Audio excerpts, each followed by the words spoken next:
Jaya Radha Madhava Kunja Bihari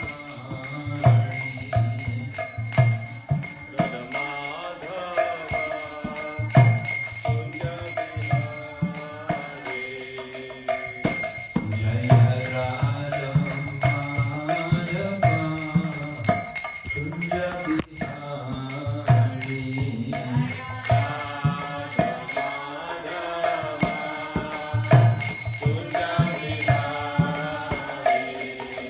Gopi Janabala Bhagi Pardhani Gopi Janabala Giridharadhari Gopi Janabala Bhagi Pardhani Jaya Gopi Janabala Giridharadhari Yashodanandana Prajajanaranjana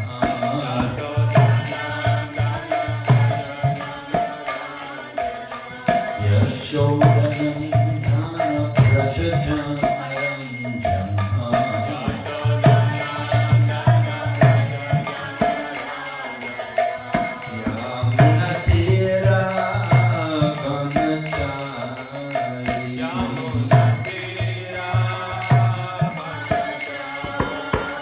Yamunatira Vanachari Yamunatira Vanachari Jaya Radha Madhava Kunja Bihari Jaya Radha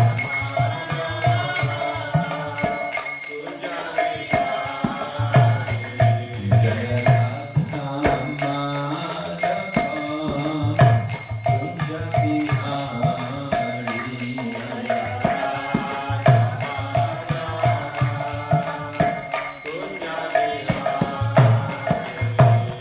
Gopi Janabala Bhagi Pardhani Gopi Janabala Giridharadhari Gopi Janabala Bhagi Pardhani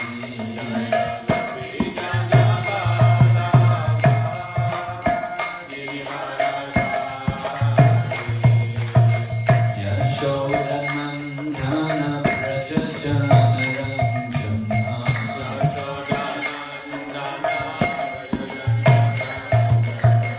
Yashodanandana Prajajanaranjana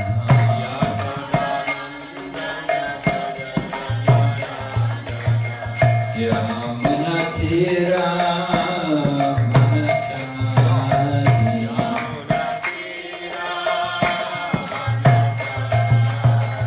Yamunatira Vanachari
Bhagavate Vasudevaya.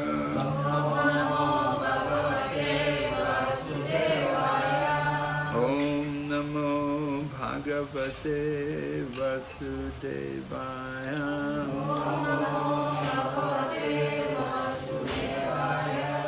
Narayanam Namaskrityam Naram Chaiva Narottamam Devim Sarasatim Vyasam Tato Jayamudiraya Nastaprayeshu Pavadreshu Nityam Bhagavata Sevaya Bhagavati Uttama Shloke Bhaktir Bhavati Nishtaki. We're reading Srimad Bhagavatam, Canto 1, chapter number 10. Chapter number 10. Chapter number 10. Hare Krishna. Okay, departure of Lord Krishna for Dwarka. Yeah, text number 7. Text number 7.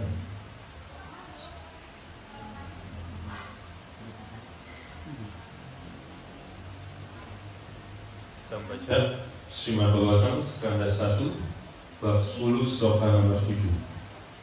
1:10:7. Usitva Hastinapure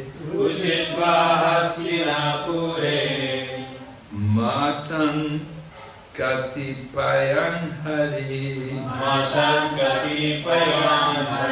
Suridam Cha Vishokaya Swasuscha Priyakamyaya Usitva Hastinapure Masan Katipayan Hari Suridam Cha Vishokaya Swasuscha Priyakamyaya Usitva Hastinapure Masan Katipayan Hari Suridam Cha Vishokaya Swasuscha Priyakamyaya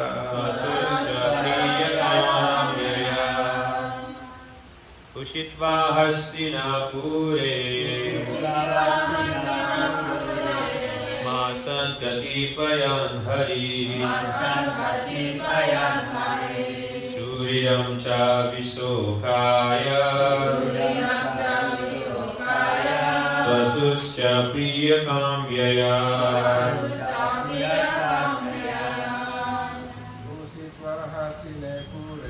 Usitva Hastinapure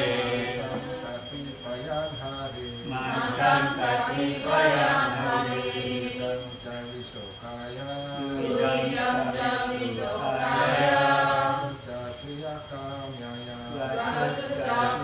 Priyakamyaya Usitva Hastinapure Masan Katipayan Hari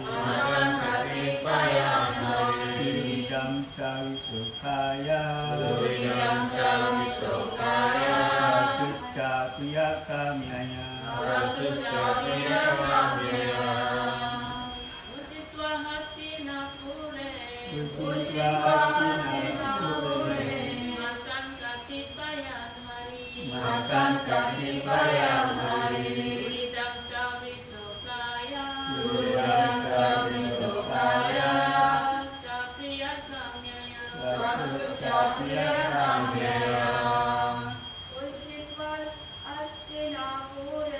Usitva Hastinapure Masan Katipayan Hari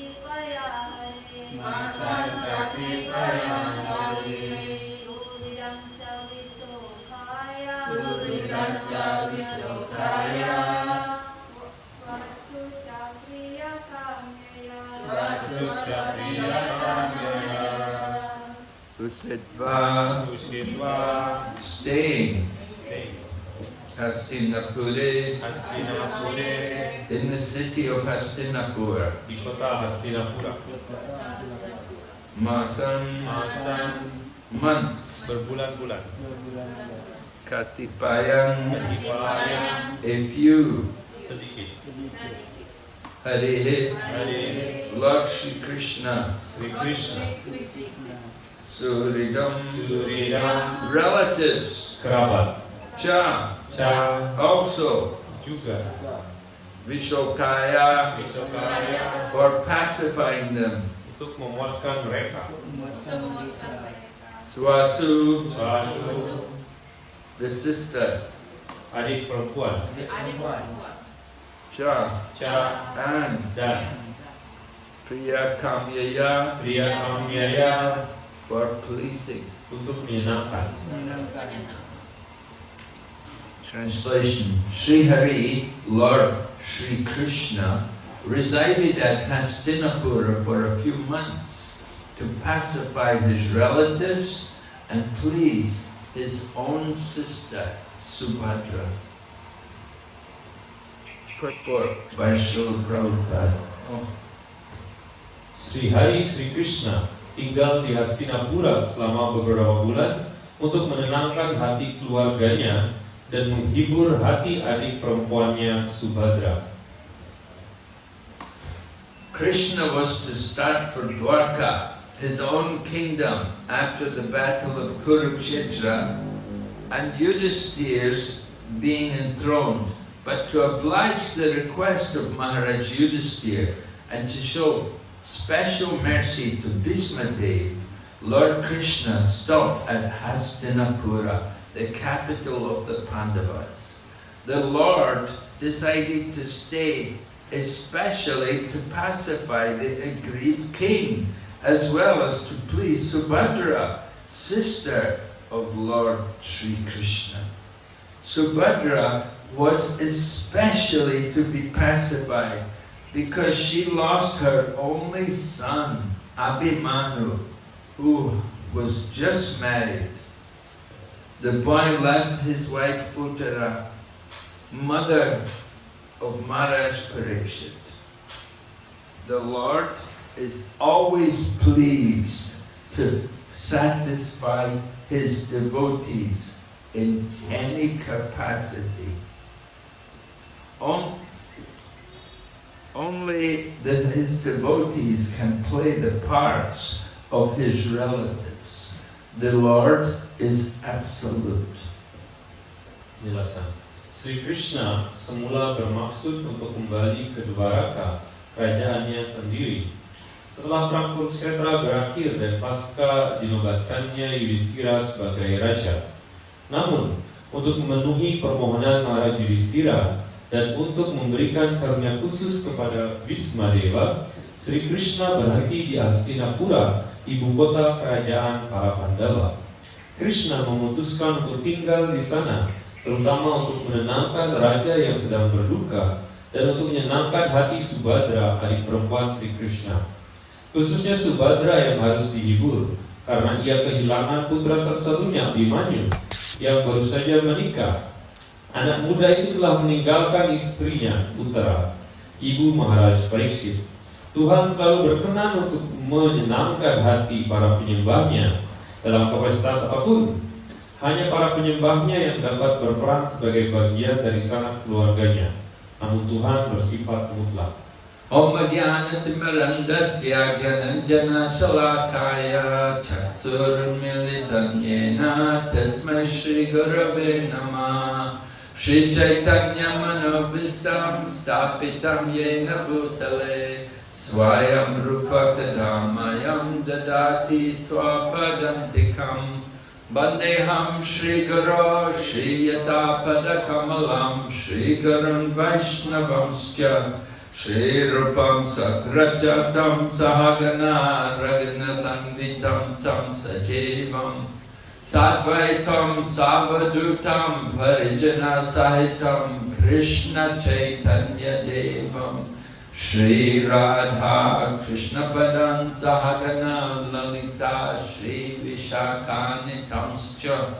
Hey Krishna Karana Sindhu Dinabandhu Jagatpate Gopesha Gopika Kanta Radha Kanta Namostate Tapta Kanchana Gaurange Radhe Vrindavaneshwari Vrishabhanu Sute Devi Pranamami Hari Priye Vanchakalpa Tarubhyasya Kripa Sindhu Bhaevacha Patitanam Pavanebhyo Vaishnavibhyo Namo Namah Nama Om Vishnu Padaya Krishna Prestaya Bhutale Srimati Bhakti Vedanta Swami Niti Namane Namaste Saraswati Devi Gauravani Pracharine Nirvise Shashunyavadi Paschachade Satarine Jai Shri Krishna Chaitanya Prabhu Nityananda Shri Advaita Gadadhar Srivasadi Gaur Bhaktavinda Hare Krishna Krishna Krishna Hare Hare Hare Rama Rama Rama Hare. You okay? Yashoda?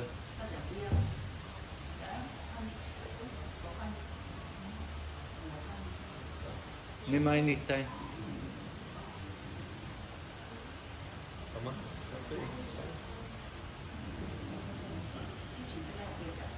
Huh? Okay.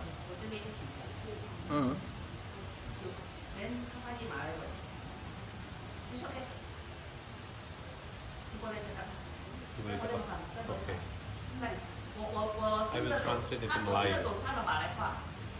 可是他们听不懂。对，我是跟他们讲，我正在翻译。来呀来呀，来这里，来这里，我来。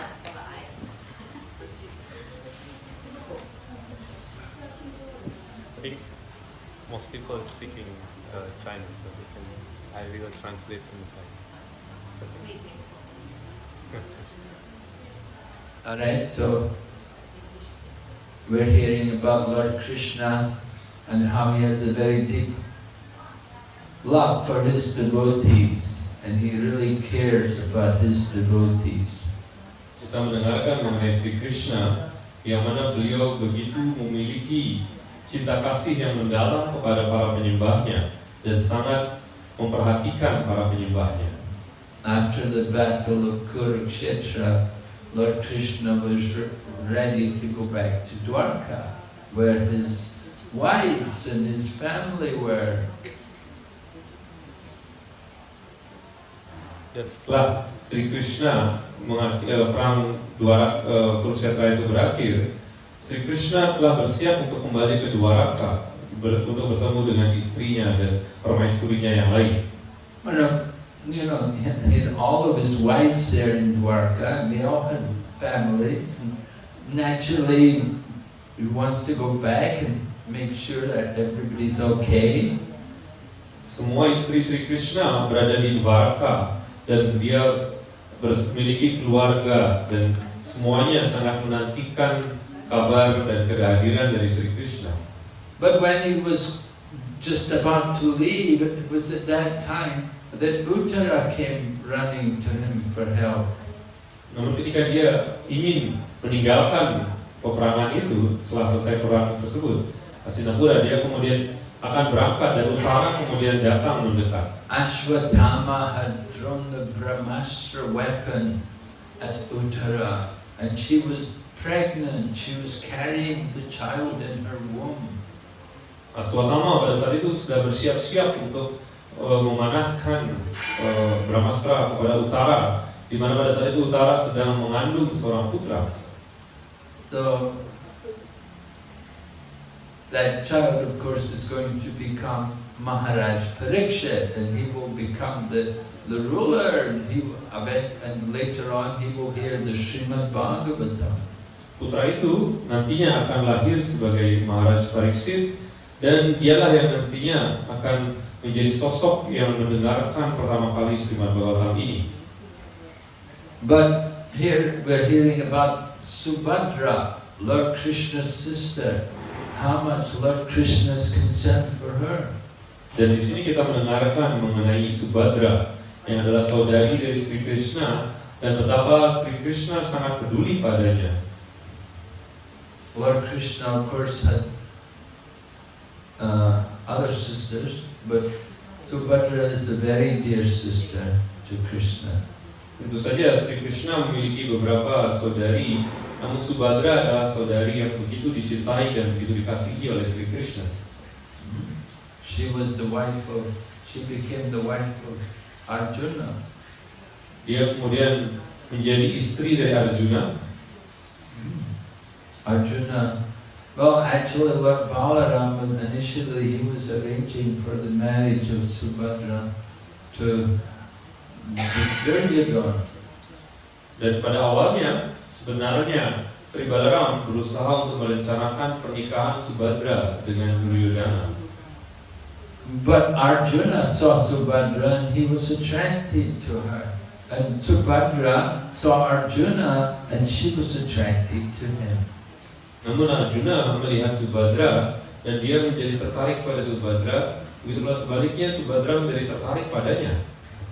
So Arjuna made a plan how he could get Subhadra as his wife, because he knew that Lord Balaram was arranging for her marriage to someone else. Dan kemudian Arjuna merencanakan sedemikian rupa untuk bisa menikahi Subhadra karena dia telah mengetahui bahwa Sri Balaram telah juga menyusun rencana untuk pernikahan Subhadra.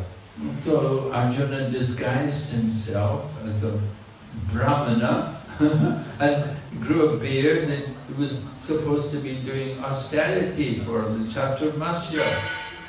Kemudian untuk itulah Arjuna kemudian menyamar menjadi seorang Brahmana yang berpura-pura melakukan suatu pertapaan pada bulan Chaturmasya. Actually, he doesn't really look like a Brahmana because he's very powerfully built. Namun sebenarnya Arjuna tidaklah terlihat seperti halnya seorang Brahmana karena dia cukup memiliki badan yang kekar dan penuh dengan otot. We see the Brahmanas, they're usually thin, they're not so big, they're not.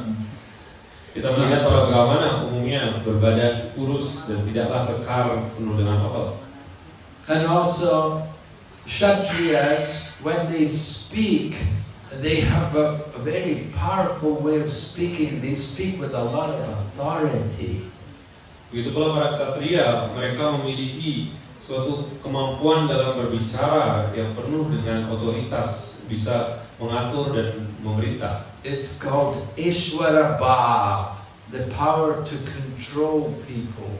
Dan ini dikenal sebagai Iswara Bhava, artinya kemampuan atau kekuatan untuk bisa mengendalikan orang.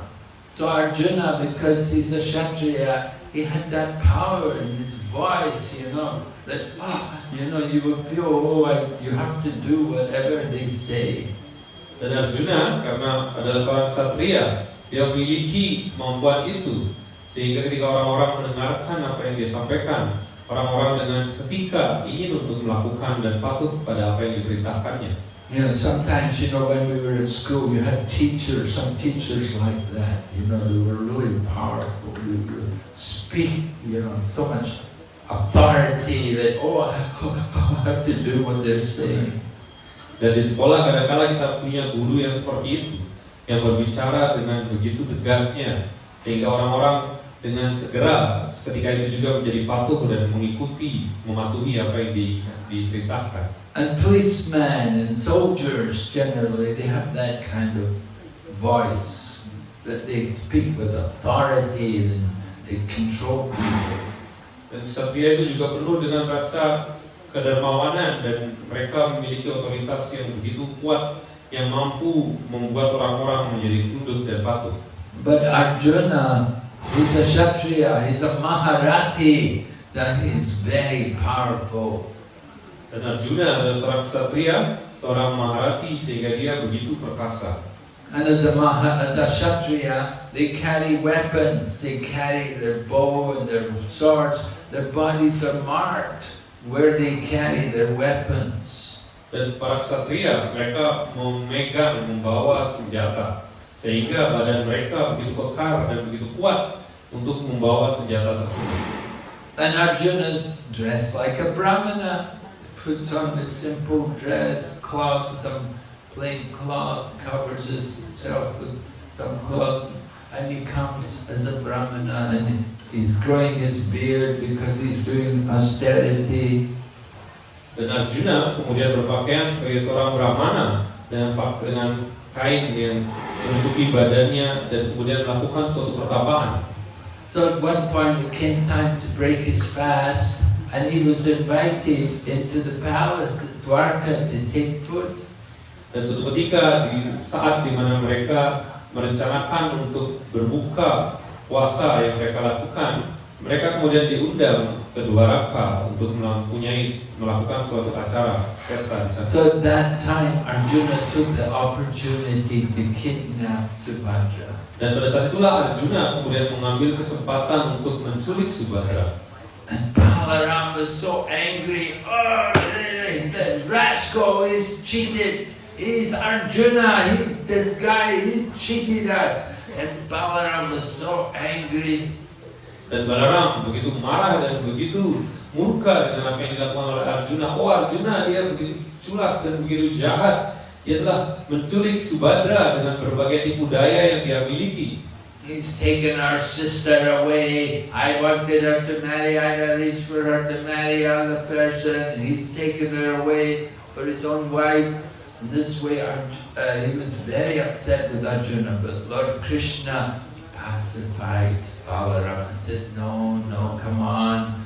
Our sister, she wanted to marry Arjuna. So let them, it's all right. Don't worry don't be so upset.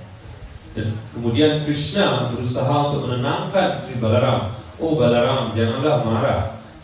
Adik kita benar-benar mencintai Arjuna dan dia ingin untuk menikahi Arjuna. Janganlah engkau menjadi penuh dengan amarah seperti ini. Tenangkanlah dirimu, karena inilah yang memang merupakan keinginan dari Arjuna, dari Subhadra. So Lord Krishna and Lord Balaram, sometimes they have these clashes and different ideas, different thoughts, but anyway they always put the differences aside and they remain together as friends.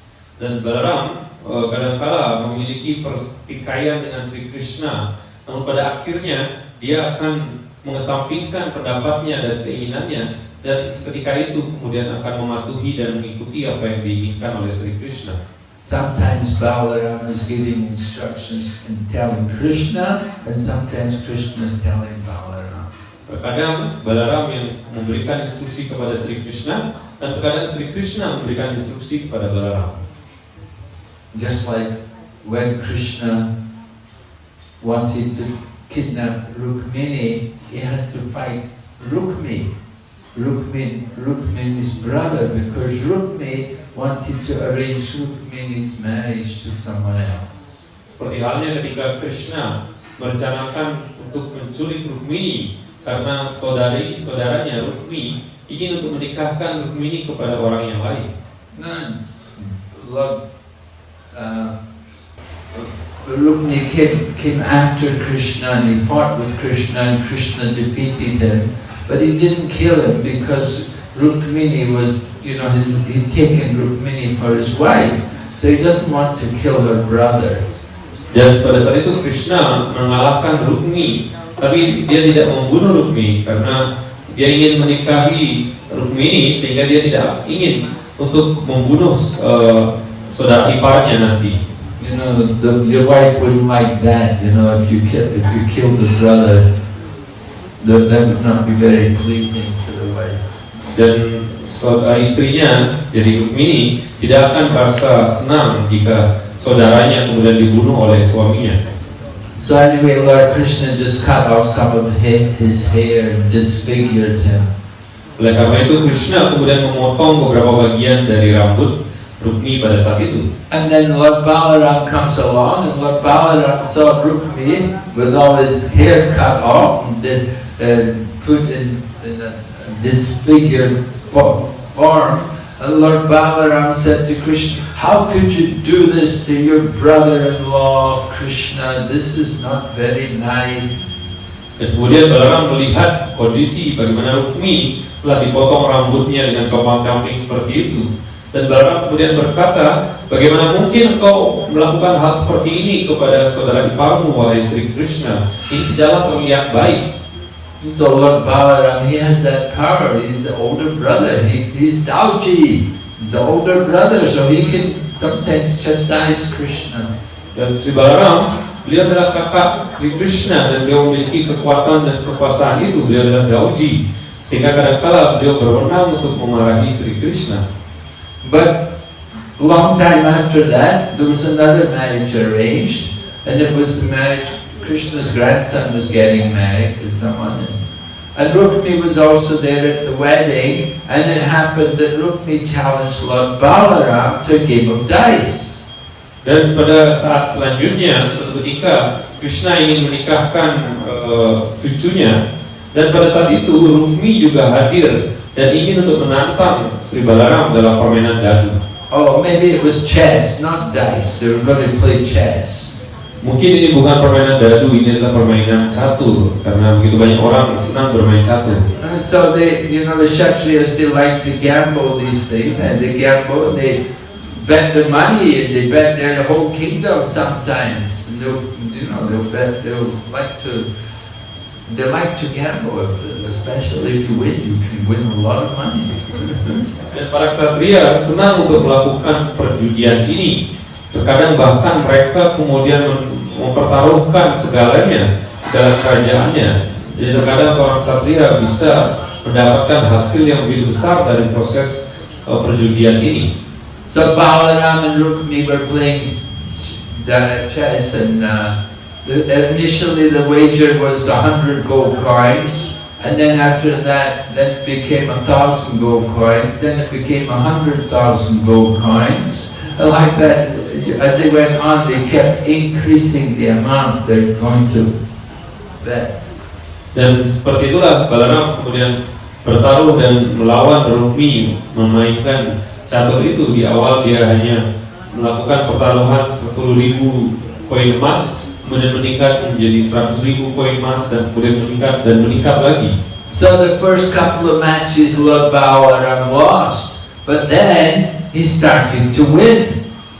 Di pertandingan-pertandingan awal, Sri Balaram nampaknya kalah dan mengalami kekalahan. Namun setelah itu, Sri Balaram penuh dengan kemenangan. But when Balaram won, Rukmini said, "No, I'm the winner." He wouldn't admit that Balaram had won.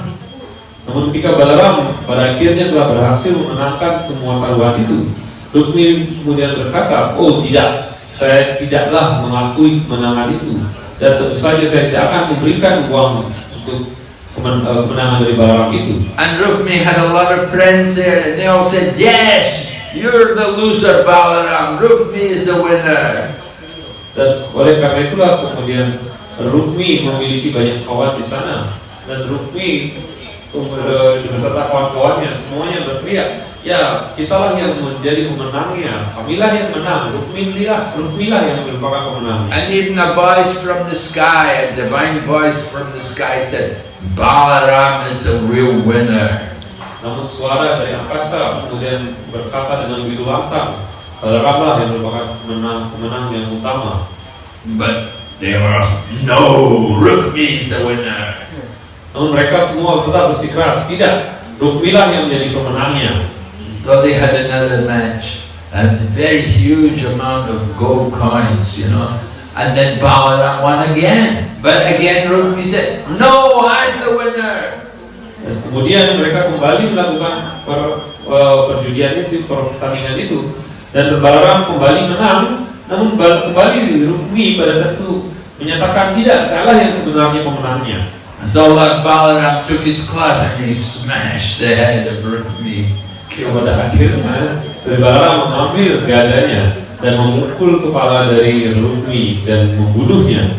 But the interesting thing is, Lord Krishna could not say anything.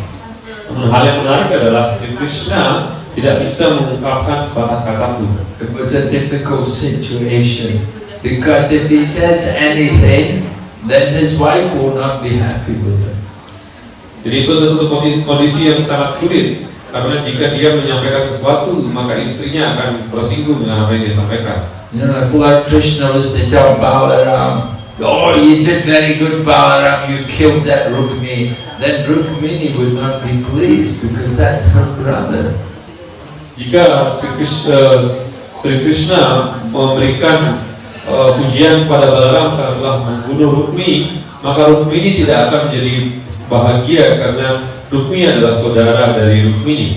And if you console Rukmini and say, "Oh, what a shame, he's killed your brother," then Lord Balaram will not be pleased. Namun ketika Sri Krishna menenangkan Rukmini, kemudian memberikan pembelaan kepada Rukmini, maka Balaramlah yang kemudian akan tersinggung, yang melihat Sri Krishna lebih memihak kepada Rukmini. So family life is very difficult. You know, you have to please so many people, relatives, different. Very hard to please everyone. Dan begitulah kehidupan berkeluarga begitu sulit karena kita harus memuaskan banyak orang ini dan itu. Dan itulah yang merupakan tantangan dalam kehidupan berkeluarga. So Lord Krishna had that problem. He doesn't want to upset Rukmini and he doesn't want to upset Lord Balaram. Jadi Sri Krishna pun memiliki masalah itu.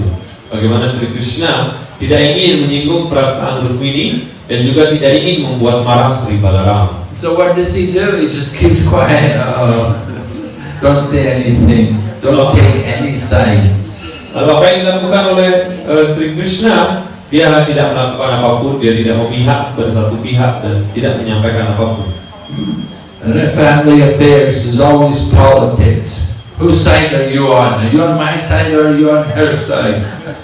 Begitu pula dalam kehidupan berkeluarga, senantiasa ada politik. Apakah kamu ada di dalam pihak satunya atau kamu dalam pihak yang anti, yang berpihak pada yang lainnya? So here Lord Krishna, he was in Hastinapur. He wants to go back to Dwarka to see his family. But the Hastinapur devotees, they love him so much, they don't want him to go. Dan di sini Sri Krishna ketika masih berada di Hastinapura, dia telah bersiap-siap untuk kembali ke Dwaraka. Namun para penyembahnya di sana begitu mencintai Sri Krishna dan tidak ingin Sri Krishna untuk pergi meninggalkan mereka. And so many dangers are there. The Brahmastra weapon was thrown against Uttara. Dan begitu banyak masalah muncul bagaimana senjata Brahmastra itu kemudian menyerang Uttara. And she came running to Krishna calling, "Pahi Pahi Mahayogin Daiva Daiva Jagatpati." She was calling out to Krishna that you're the only person who can save me in this situation. Please don't let anything happen to my child. The weapon can burn me, but please save the child in my womb. Dia kemudian memanggil Sri Krishna, berteriak dengan penuh harapan, "Pahi Pahi Mahayogi." Jadi, oh Krishna, hanya Engkaulah yang mampu menyelamatkan hamba dalam kandungan hamba terdapat seorang bayi yang sedang diserang oleh panah yang begitu panas ini. So Subhadra, she was the mother of Uttara's husband. Dan Subhadra adalah ibu dari suami Uttara Abhimanyu. yang bernama Abhimanyu. Right? He was the son of Arjuna and Subhadra. Yang adalah putra dari Arjuna dan Subhadra. And Abhimanyu had been killed unfairly in the battle of Kurukshetra. Abhimanyu kemudian terbunuh dalam perang Kurukshetra tersebut. He was a teenage boy, he was a young man, he wasn't very old. Jadi Abhimanyu masih dalam usia yang begitu muda seperti halnya seorang remaja, belum benar-benar tua dan dewasa. And he'd been trained in some fighting, but he hadn't learned everything. Beliau telah dilatih dalam ilmu peperangan dan ilmu militer, namun pendidikan yang beliau jalani belumlah selesai, belumlah berakhir. So at one point the Kaurava army was attacking the Pandavas, and they made a very difficult formation. They made a formation like a chakra. And Abhimanyu, he learned how to enter into that chakra and fight the enemy. Dan suatu hari para Pandawa dan Kaurava berperang pada perang Kurukshetra itu. Pada suatu hari itu para Pandawa menyerang dengan begitu kuat sehingga para Kaurava kemudian membentuk suatu barisan cakra yang mana Abhimanyu bisa masuk ke dalamnya namun tidak tahu cara untuk keluar. But he never learned how to get out from the chakra. So he could get into the chakra, but he couldn't get out. Abhimanyu dia telah mempelajari bagaimana cara untuk bisa masuk ke dalamnya, namun dia tidak benar-benar mengetahui bagaimana keluar dan bagaimana bisa mengalahkan cakra informasi tersebut. And when Kshatriyas fight, they're supposed to fight on equal level. You know, they fight one against one. They don't. But what happened was 7 or 8 Kshatriyas, they all surrounded Abhimanyu and they killed him. Dan ketika ksatria yang sejati bertanding, bertempur, maka mereka akan bertempur dengan sangat adil.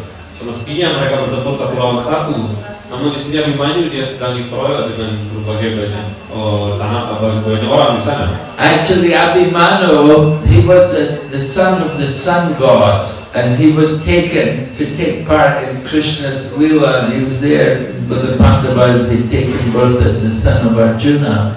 But the promise to the sun god was that we won't keep him very long. As soon as possible, we'll send him back to be there with the sun god. Karena Abhimanyu sebenarnya adalah putra dari Dewa Matahari. Namun Pandawa pada saat itu kemudian memiliki putra dan mereka memohon untuk turunnya dari Abhimanyu ini, dan mereka berjanji bahwa Abhimanyu tidak akan berada lama bersama dengan mereka di dunia itu dan akan kembali dengan segera. People often wonder, you know, he's Krishna's devotee, how he could get killed in the battle of Kurukshetra. Kadang-kadang para penyembah ataupun orang-orang menjadi penuh dengan keraguan. Beliau adalah seorang penyembah Sri Krishna, bagaimana mungkin beliau kemudian tertaklukkan, terkalahkan pada perang Kurukshetra itu. The 5 Pandavas, none of them died, they all survived. Why did Abhimanyu have to be killed? Kelima Pandawa mereka bertahan dan mereka berhasil melanjutkan kehidupannya. Lalu mengapa Abhimanyu pada saat itu pada akhirnya harus memakai kekalahan? But the reason is so he could go back to be with his father in the heavenly planets as the son of the sun god. Namun semua itu ada alasannya, karena dia ingin untuk segera mungkin kembali bersama dengan putra, karena dia adalah putra dari Dewa Matahari, sehingga dia ingin kembali segera bersama dengan ayahnya. So Subhadra, she had that misfortune. She had the pleasure of giving birth to the boy, nice son, but then he's killed in the battle of Kurukshetra. Jadi Subhadra, dia telah mendapatkan berbagai macam masalah pun bertubi-tubi datang padanya dalam pernikahannya, kemudian bahkan putranya sendiri kemudian harus tewas dan meninggal di perang Kurukshetra. But anyway, Subhadra she still has her husband, and when the 5 Pandavas retired, after the battle of Kurukshetra was over, and after Lord Krishna departed from the world, then the Pandavas retired, and they all went to the Himalayas. And at that time, Subhadra and Draupadi, they both went with Arjuna into the Himalayas. Ketika Krishna telah kembali dari lila di bumi ini, itu para Pandawa telah mengakhiri lilanya dan kemudian naik ke Himalaya. Subhadra dan Draupadi pun mengikuti Arjuna untuk pergi ke Himalaya. Anyway, Lord Krishna has deep feeling for his sister Subhadra, so he wanted to spend more time with her because she had lost her son in the battle. Karena di sini Sri Krishna memiliki cinta kasih yang begitu mendalam kepada Subhadra, dan Subhadra baru saja kehilangan suaminya dan kehilangan putranya dalam peperangan, sehingga Krishna ingin memberikan semangat dan menenangkan hati Subhadra. But Lord Krishna also wants to go and see grandfather Bhishmadev, who's laying on the bed of arrows. Namun Sri Krishna pula ingin untuk mengunjungi kakek Bhisma yang sedang berbaring di atas anak panah. Grandfather Bhishma is laying on the bed of arrows. He has a benediction. He was given the benediction that he could live as long as he wanted. He would not die until he was ready to die, to give up his body. Dan kakek Bhisma sendiri mendapatkan karunia di mana dia mampu memutuskan kapan dia akan meninggalkan badannya, sehingga meskipun dia berada dalam anak panah musuh seperti tidur di atas anak panah itu, namun kakek Bhisma masih menahan dan bisa menetapkan kapan dia ingin meninggalkan badannya. He got this benediction from Maharaj Santanu. Dia mendapatkan karunia ini dari Maharaj Santanu. Maharaj Santanu wanted to marry this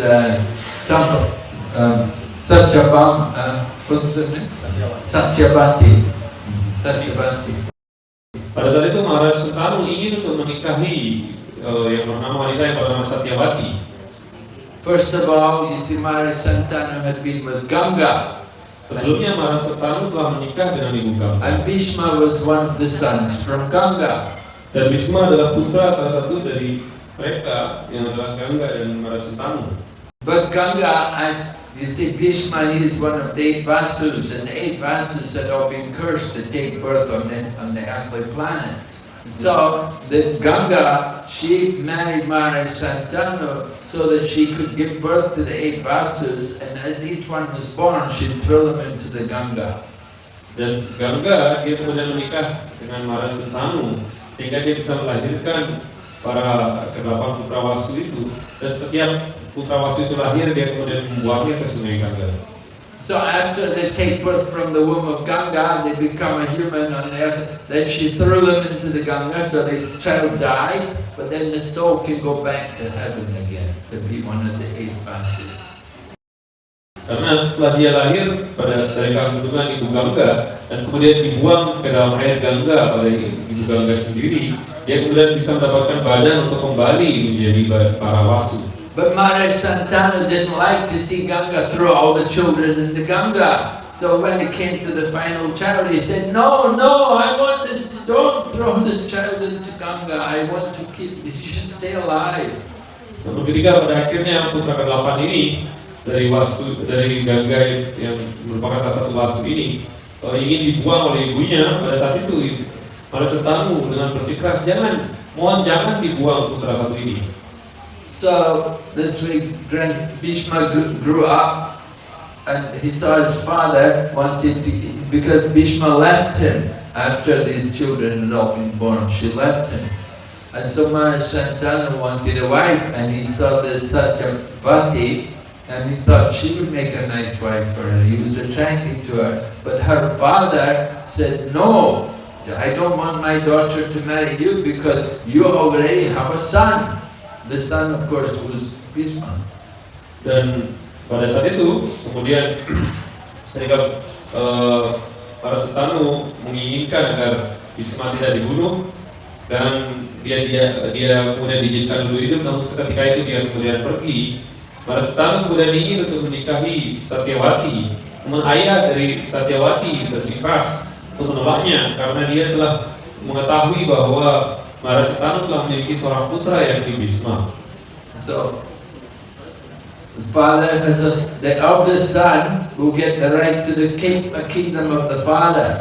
So Satyavati's father, he said, I don't want my daughter to marry you because if she has children, they have no position because you've already got a son from your previous marriage. Dan ayah dari Ibu Satyavati itu benar-benar tidak ingin menikahkan putrinya Satyavati dengan Bhishma karena dia telah menyadari bahwa Bhishma akan menjadi putra mahkota, menjadi raja setelah Maharaj Santanu, sehingga nantinya dia jika memiliki anak ataupun putra dia tidak akan mendapatkan apa-apa. So Maharaj Santanu was feeling very bad. He wanted to marry this woman, but her father wouldn't allow it. And then Bhishma found out what was wrong with his father, and father explained the situation, and then Bhishma said, then I will not marry. I make a vow, I will stay brahmachari, and then I'll never have any children, I'll never have a wife, so I'll never become the king. So that way the Satyavati's children can become the king.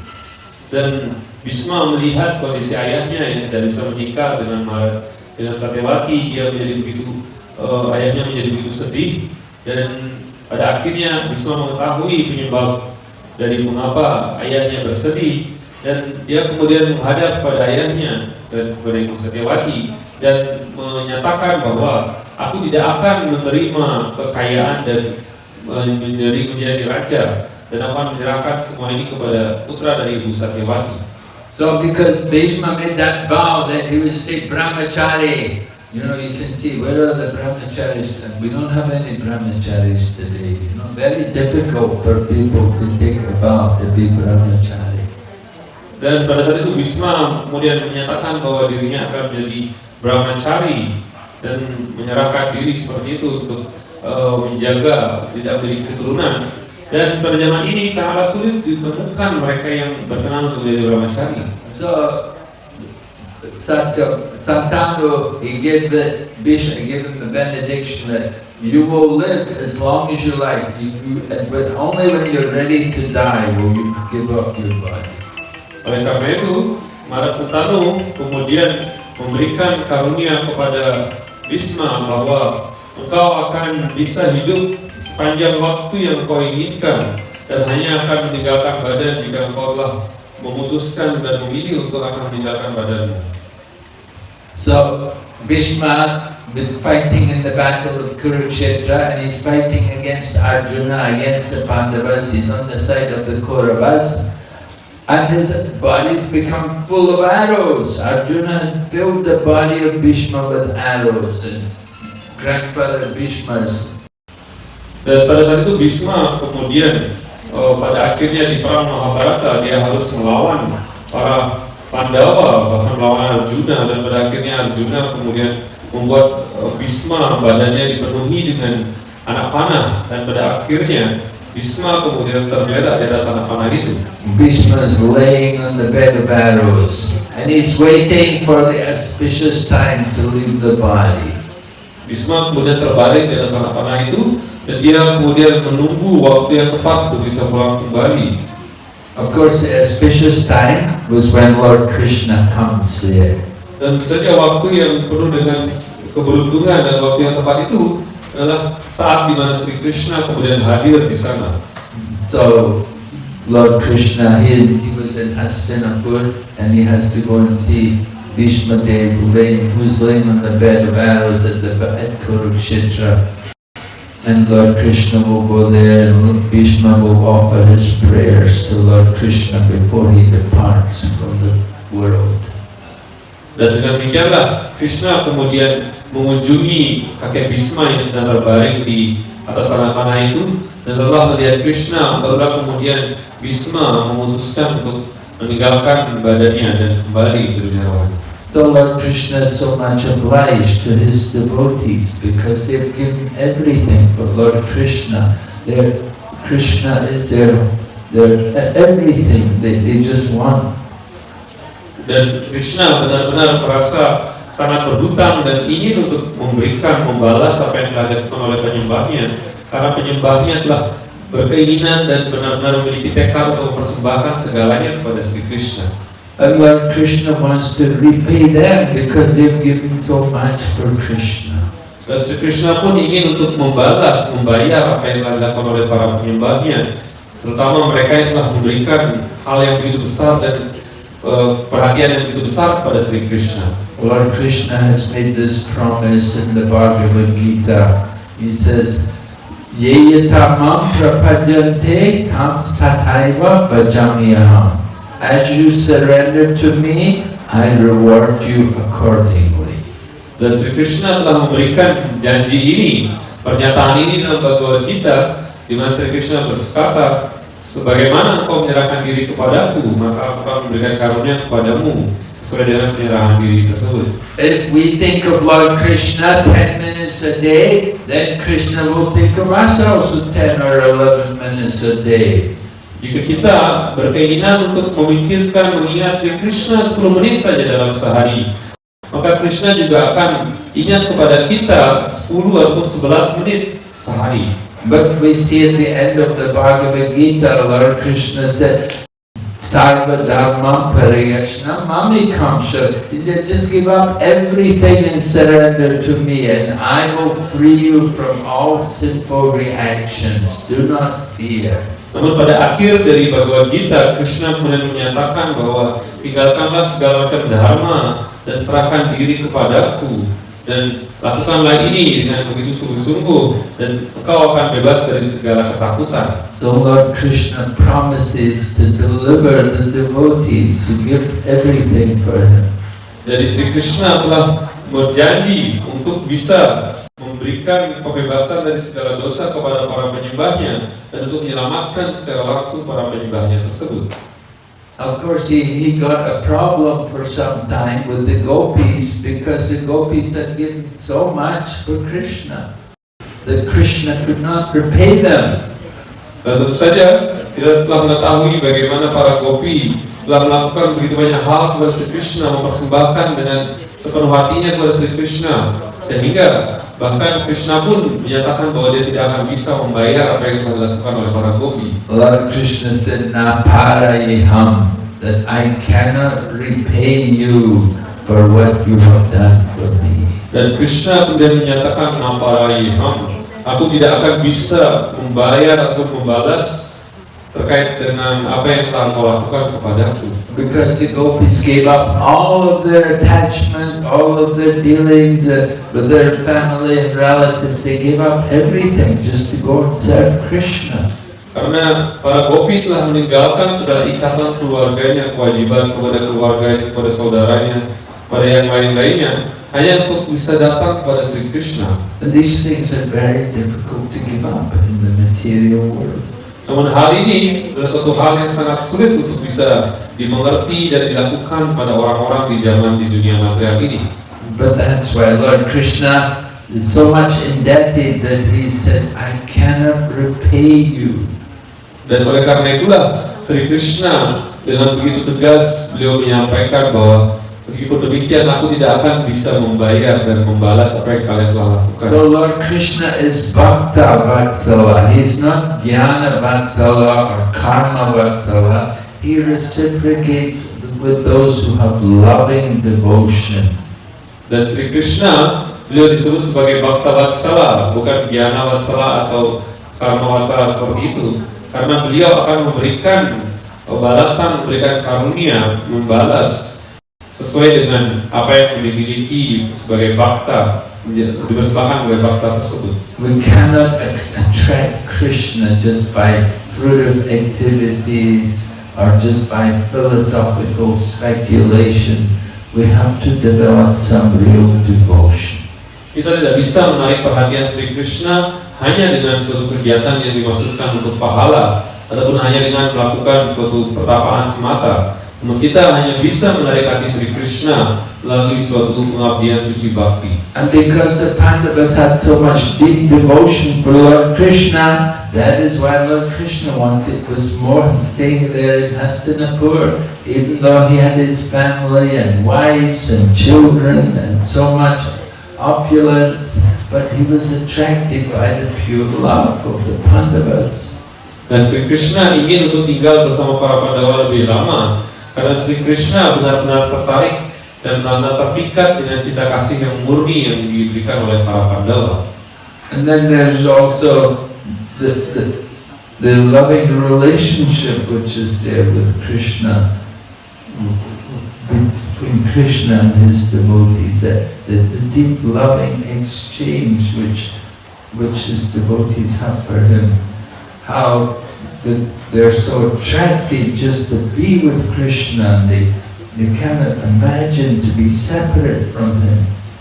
Dan begitu pula para penyembahnya, dia benar-benar terpikat dengan Sri Krishna dan terikat dengan Sri Krishna, sehingga tidak ada sesuatu Mereka tidak bisa membayangkan bagaimana kehidupan mereka bisa terpisah dari Sri Krishna dan bisa pada akhirnya tidak akan mampu bertemu dengan Sri Krishna, tidak akan mampu mereka membayangkan hal seperti itu. So this pastime of Lord Krishna leaving Hastinapur to go back to Dwarka, it's showing the deep loving exchange between the Lord and His devotees in the different places. Jadi kisah ini yang menggambarkan bagaimana Krishna menunda kepergian Dwaraka, menunjukkan bagaimana kasih sayang yang dimiliki oleh Sri Krishna kepada para penyembahnya yang akan kembali untuk mengiring, yang akan kembali untuk pada akhirnya bertemu dengan para penduduk di Dwaraka. He cares so much for the people in Hastinapur, for the Pandavas. He is so much attached to them that he came and even took part in the battle of Kurukshetra, just driving the chariot, risking his, just coming there on the battlefield, putting himself in the middle of the battle for the sake of the Pandavas. Jadi Krishna benar-benar peduli dan benar-benar memperhatikan, melindungi para Pandawa. Bagaimana dia bahkan ikut berperang, membantu para Pandawa menjadi kusir keretanya dan melindungi dengan segenap kemampuannya untuk memberikan kemenangan kepada para Pandawa. And Lord Krishna, he's driving the chariot. So Bhishma, he's able to see Krishna. Dan Sri Krishna sendiri memilih untuk menjadi pengendara, menjadi kusir kereta itu, sehingga Bhishma bisa melihat keberadaan Sri Krishna di atas kereta tersebut. Arjuna, he can only see the back of Krishna. When Krishna's driving his chariot, Krishna's in front of him, and Arjuna's behind. So Arjuna only sees Krishna from the back. But Bhishma, he's seeing the front, he's seeing Krishna's face.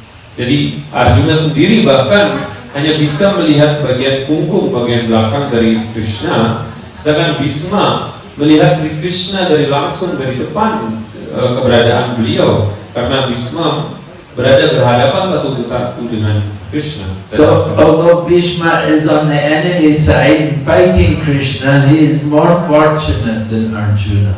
Artinya, meskipun Bhishma berada dalam pihak lawan pada saat itu, namun dengan kondisi seperti itu dia bisa melihat Sri Krishna secara langsung, maka dia memiliki keberuntungan yang lebih besar bahkan daripada Arjuna sendiri. And it said when Bhishma is firing arrows into the body of Krishna, these are actually like flowers, or like the biting which goes on between young lovers. Dan ketika panah itu kemudian mengenai badan dari Sri Krishna, ini tidak dirasakan sebagai suatu rasa sakit oleh Sri Krishna, namun ini dirasakan sebagai rasa cinta kasih dari para penyembahnya, atau bahkan diumpamakan seperti gigitan, saling menggigit antara dua orang yang saling mencintai. So this is the loving exchange between Krishna and his devotee. Although you're fighting against Krishna, but it's a loving exchange. Dan inilah yang merupakan pertukaran cinta kasih antara Sri Krishna dan para penyembahnya. Meskipun dia berada dalam posisi yang saling bertarung satu sama lain, namun mereka tetap saling mencintai. And that is why Lord Krishna wants to come and be with Bhishma before he departs from the world. He wants that at the end of Bhishma's life, he should be able to see Krishna and be absorbed in Krishna. Jadi demikianlah alasan mengapa Sri Krishna pada akhirnya ingin untuk menunjukkan diri beliau ke hadapan Bhishma, sehingga pada akhir hayat dari Bhishma dia bisa mengakhiri hidupnya sambil melihat Sri Krishna. And Lord Krishna wants to make arrangements for that, for his devotee. Dan Sri Krishna pun juga benar-benar sangat ingin untuk bisa mengatur sedemikian rupa untuk memberikan karunia kepada para penyembahnya. So even at the expense of his own family and his own wives and children in Dwarka, he's willing to spend time there with grandfather Bhishma and with other important devotees. Bahkan dengan balasan bahwa dia pada akhirnya tidak akan berkesempatan untuk melihat istrinya, keluarganya di Dwaraka, namun dia siap kehilangan semua itu hanya untuk bisa memberikan kesempatan untuk Bhismadewa melihat Sri Krishna pada akhir hayatnya. Any questions? Apakah ada pertanyaan kepada komentar? Silakan.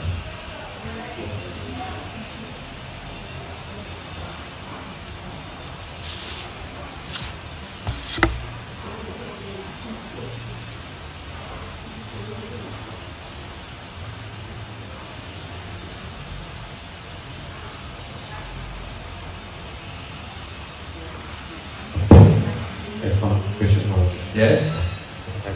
You have a question? So what happened we know the story of Subhadra, the sisters. What is the story of Subhadra before Sri Krishna came to Dwarka? Right? Before when Sri Krishna was in Vrindavan or when Sri Krishna was in Mathura. So is there any inscriptions about Subhadra? Because we know after Devaki still in the prison, the 8 sons becomes the 8th daughter of Yasoda and Devaki and Vasudeva become Yogamaya. So what is the story of following the Yogamaya being killed by Kamsa? Continue of that kind of situations until she became Subhadra in Dwaraka. Can you describe if there is information about that? No.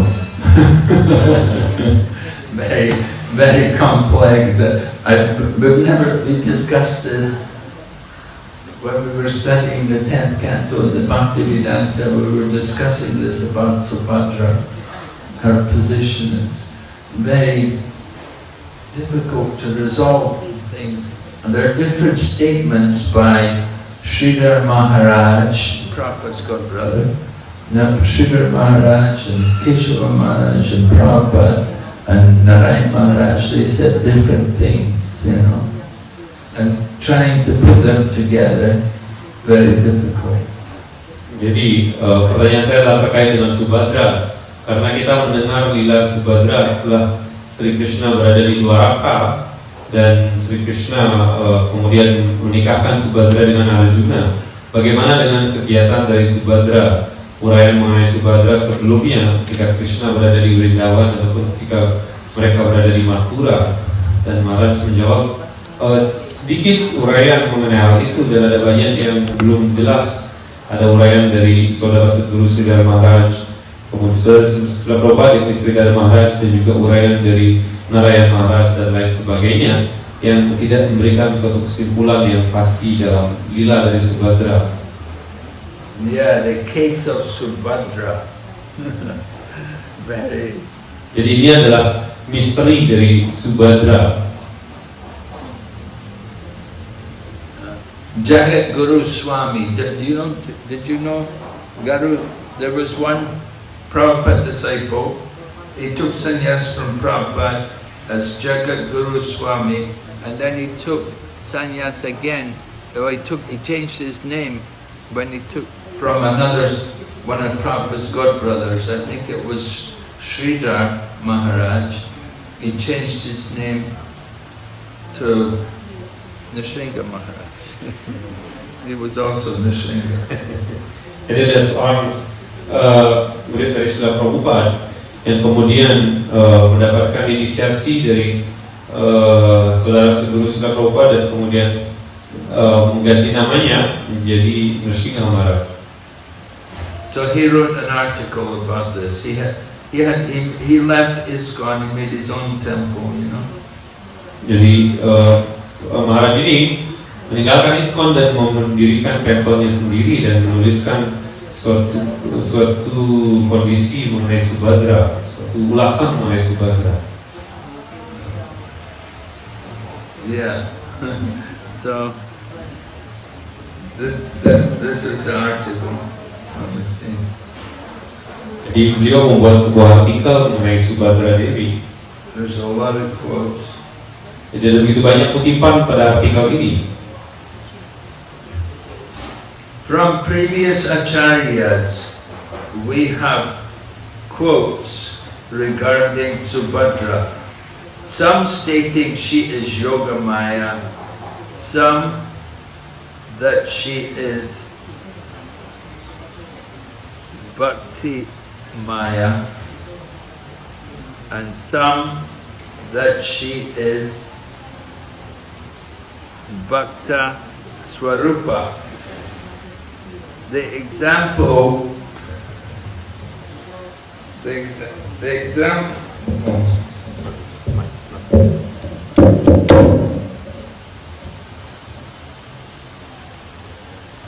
exercise is in how to harmonize the statements of different acharyas. Jadi ada banyak uraian mengenai Subhadra yang berbeda-beda. Ada yang menyampaikan beliau adalah Yogamaya, ada yang menyampaikan beliau adalah Bhakti Maya, dan ada yang menyampaikan beliau adalah Bhakta Swarupa. Dan tantangannya di sini adalah bagaimana untuk mendapatkan titik temu dari berbagai perbedaan pendapat ini. So Srila Prabhupada said some things. He said Subhadra is Yogamaya. The spiritual energy is called Yogamaya, and she has 16 different expansions. Namun Srila Prabhupada menyatakan bahwa beliau adalah Yogamaya yang merupakan tenaga rohani dari Sri Krishna, dan beliau memiliki 16 jenis ekspansi. So out of 16 expansions, Subhadra is one. Jadi dari 16 ekspansi ini Subhadra adalah salah satu dari mereka. The Mahabharata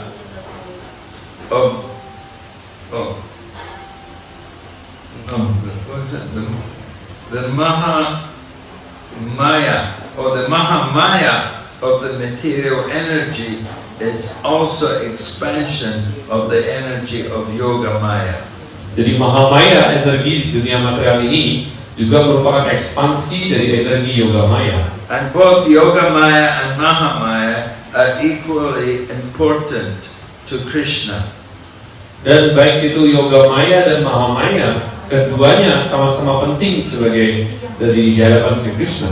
Just like in a government department, there is equal importance to all the different departments. Seperti halnya di dalam pemerintahan ada berbagai departemen yang semuanya memiliki tingkat kepentingan yang sama-sama penting. And then Prabhupada said, Subhadra and Durga are not the same. Durga's other name is Bhadra, not Subhadra. Namun, Srila Prabhupada juga menyatakan bahwa Subhadra dan Durga tidaklah sama. Durga memiliki nama sebagai Bhadra, bukan Subhadra. Durga's activities are within the material world, but Subhadra's Subhadra does not work as Durga. Dan kegiatan dari Durga hanyalah berkaitan dengan dunia material, sedangkan kegiatan dari Subhadra tidak berkaitan dengan Durga. Subhadra is internal energy and Durga is external energy. Dan Subhadra adalah energi internal Tuhan, sedangkan Durga adalah energi eksternal. So they have a relationship, just like we see energies of Krishna. Jadi mereka memiliki hubungan seperti halnya kita mengetahui ada berbagai macam energi dari Sri Krishna. But the energies are acting in different ways. Namun energi-energi ini semuanya bekerja dengan cara yang berbeda-beda. And then something else, he said, someone had asked, is Subhadra Lord Krishna's sister, is she the same as Durga or Maya? Dan itulah yang menjadi jawaban ketika seorang bertanya apakah Subhadra, saudari Sri Krishna, itu sama dengan Durga atau Maya. So Prabhupada said, the answer is that originally Krishna's energy is one. That is spiritual energy. Dan Srila Prabhupada menjawab bahwa pada awalnya energi Sri Krishna adalah satu, yakni energi spiritual. But according to different functions. Namun sesuai dengan mengikuti fungsi-fungsi yang berbeda ini, In the material world, the energy is different. Dan di dunia material, energi tersebut adalah energi yang berbeda. In the material world, the energy is called Vajra, and in the spiritual world, the same Maya is called Subhadra. Di dunia material, energi material ini dikenal sebagai Vajra, sedangkan di dunia rohani, energi ini adalah Subhadra. So Su means auspicious. Jadi kata Su artinya memberikan keberuntungan atau In kemujuran. the spiritual world, the same Maya works auspiciously. Karena di dunia rohani, maya yang sama bekerja dengan penuh dengan kemujuran. But in the material world, that same Maya works inauspicious. Namun di dunia material, maya yang sama bekerja dengan tidak memberikan kemujuran. And then Srila Bhaktivinoda Thakur, he had also written some things about it. Dan Srila Bhaktivinoda Thakur juga menuliskan beberapa hal mengenai hal ini.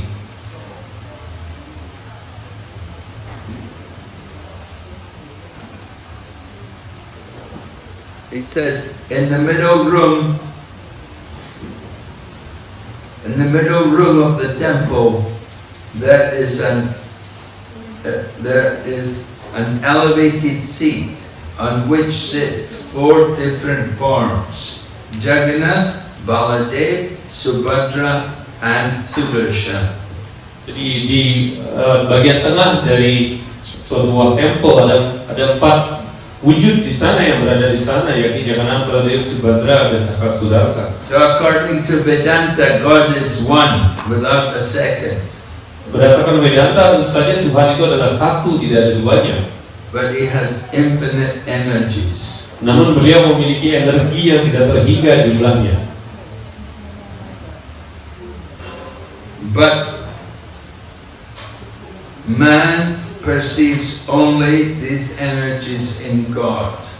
Namun orang-orang hanya bisa melihat energi-energi yang dimiliki oleh Tuhan secara terbatas. Because he has no other corresponding sights to understand the other powers.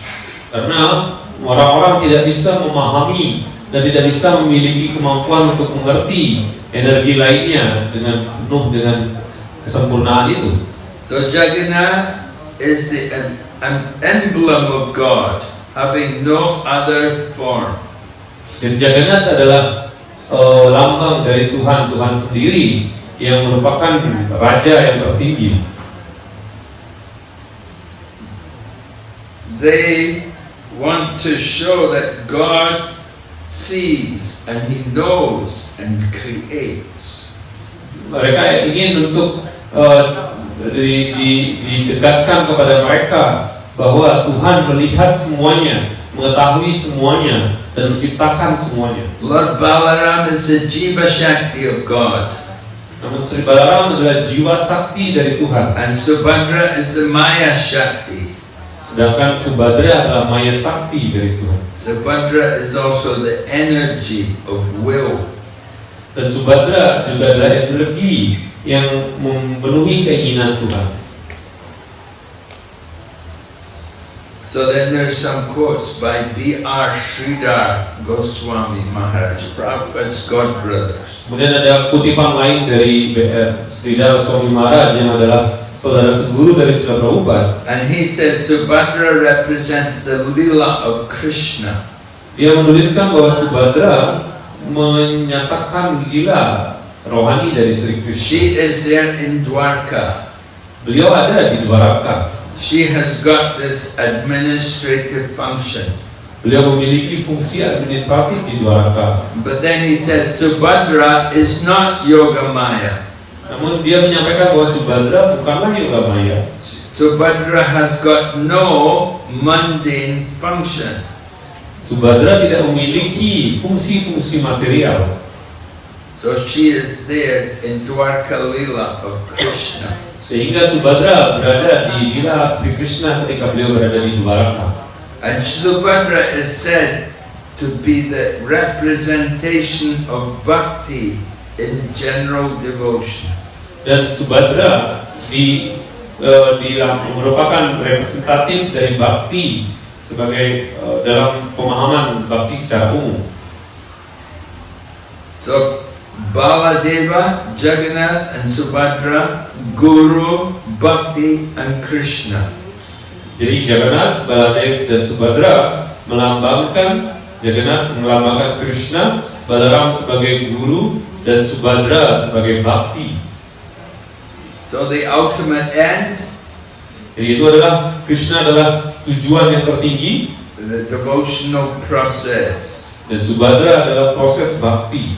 and Balarama as Guru to help. Dan Balaram adalah guru yang akan membantu kita. And Subhadra is the Bhakti Swarupa,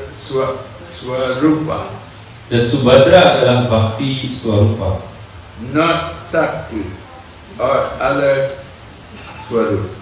jadi bukanlah Shakti ataupun Swarupa yang lainnya. Subhadra was not in Vrindavan.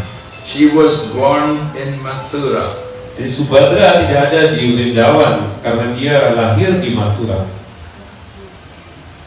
So we have three options on the position of Subhadra. Jadi kita punya 3 pilihan mengenai posisi dari Subhadra. Prabhupada said she's Yogamaya. Prabhupada menyampaikan bahwa Subhadra adalah Yogamaya. Bhaktivinoda Thakur said she is Mahamaya. Bhaktivinoda Thakur menyampaikan beliau adalah Mahamaya. And Sridhar Swami said she is Bhakti Swarupa. Sedangkan Sridhar Swami menyampaikan bahwa beliau adalah Bhakti Swarupa. So Subhadra is Yogamaya when she appears in Goloka and Gokula. Jadi Subhadra adalah Yogamaya ketika beliau muncul di Gokula. And she is Mahamaya when she is taken to the dungeon of Kamsa in Mathura. Dan beliau menjadi Mahamaya ketika beliau berada di tangan dari Kamsa di Mathura. Prabhupada is referring to Subhadra in Gokula. Jadi setelah Prabhupada, beliau mengacu kepada Subhadra di Gokula sebagai Yogamaya. And Bhaktivinoda is referring to her capacity in Mathura. Dan Bhaktivinoda Thakur menguraikan mengenai kapasitas Subhadra ketika beliau berada di Mathura di tangan Kamsa. So you can see it's very complicated. Ya, bisa dilihat, bisa didengar, sangatlah kuat di sini. Pemahamannya cukup sulit. Anyway, if you want a copy of this article, I can give you a copy. You can go through it all for yourself. Tapi bagi para penyembah yang ingin mendapatkan kopi dari artikel ini, Maharaj bisa memberikan artikel ini. But it's difficult to clearly understand what is the position of Subhadra. Namun sangatlah sulit untuk dengan jelas memahami posisi dari Subhadra. Okay. 9 o'clock, we should stop. Hare Krishna. Hare Krishna. Srimad Bhagavatam ki jai. Soni Bhakti Vinamana Sana Rashid Maharaj ki jai. Gaur Brahmanande. Hare Krishna. So thank you very much for all the devotees who comes. So the next program will be Shraddha, and we are also inviting you for the first official programs this evening at 6 p.m. to get a yagya, special auspicious yagya to bring auspiciousness and to have a better life. We call it Navagraha Yagya, which will be performed at 6, followed by Gaura Arati at 7 and Bhagavad Gita class at 7:30 p.m. So everyone is invited. And the other program, we have a rest program. From morning until evening, no programs only, because they just arrived late morning. Hare Krishna. Thank you very much. Was actually, I go to the hotel and pick them here. Yeah. Okay, Guru Maharaj first and first arrive until now no sleep. Oh, yeah. Maharaj 也去休息吧。